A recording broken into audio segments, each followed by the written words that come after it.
Let's back up a minute and look at the causes of this heat. The key parameter of a power amp is its power output rating, basically how loud it'll go. Power rating is measured in watts, but wattage is only part of the picture. 200 watts may be twice the electrical power of 100 watts, but actually loudness or acoustic power follows a logarithmic scale, meaning every time you double the volume, a 10 times increase in electrical power is required. So to double the volume difference of 100 watts, you would actually need 1000 watts, which is why there are so many high-powered amplifiers to choose from. The delivery of power is one thing. How loudspeakers receive and handle that power is the other factor you have to consider.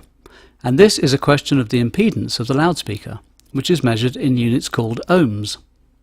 The relationship between watts and ohms sounds like a detective story, doesn't it?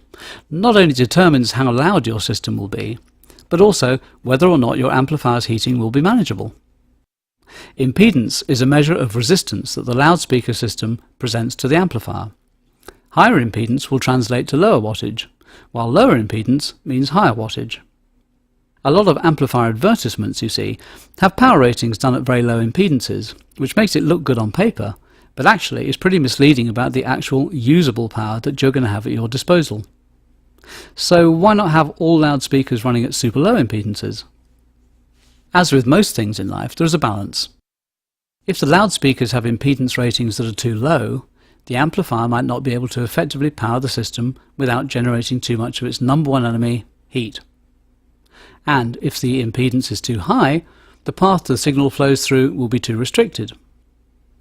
All of the professional loudspeaker systems that Yamaha makes have nominal impedances of either 4 or 8 ohms, and that makes them perfect for use with most of the amplifiers on the market today, and we'll cover them later in the program. As a matter of fact, most professional sound companies do not operate systems with impedances of less than 4 ohms, again, mainly to avoid the heating and risk of